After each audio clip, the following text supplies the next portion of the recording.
उन्हें दो मसले समाप्त करो। मसला यह है कि साल दे अंदर 5 दिन ऐसे ने जिन अंदर रोज़ा रखना, बोलो ठीक है, बोलो रोज़ा रखना राम है। वो केड़े दिन ने? वो ईद उल फितर दा दिन है। उधर रोज़ा रखना की है? कौन रखदा है? चलो इन्हां दा पता है, शुक्र है। बकरा ईद वाले दिन रोज़ा रखना, ईद तो 3 दिन बाद रखना, बोलते नहीं जे हैं? चलो शुक्र है। अगे फरमाया मरीज ते जेड़े मुसाफिर सन जिन्होंने रमजान दे अंदर रोजे रखे ने, इन्हां दिनां तो अलावा जिस दिन मर्जी कज़ा कर सकते हैं।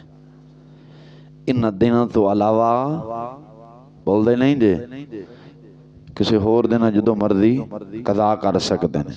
अगला मसला जिहदा रब्बे दुल जलाल ने पिछे फरमाया, जेड़ा मुसाफिर होवे या बीमार होवे ओदे वास्ते छोट है, और रोज़ा बाद है। बीमार इंज नहीं अपने आप मैं तो बीमार हाँ तो मैं तो रोज़ा तां छड़िया, ये बीमार नहीं। शरा दा हुक्म है।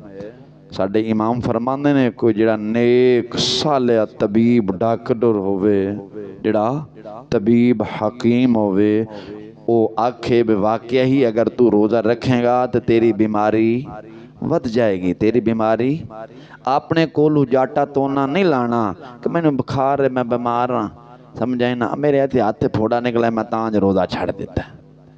ये बना समझ आई कि नहीं आ रही?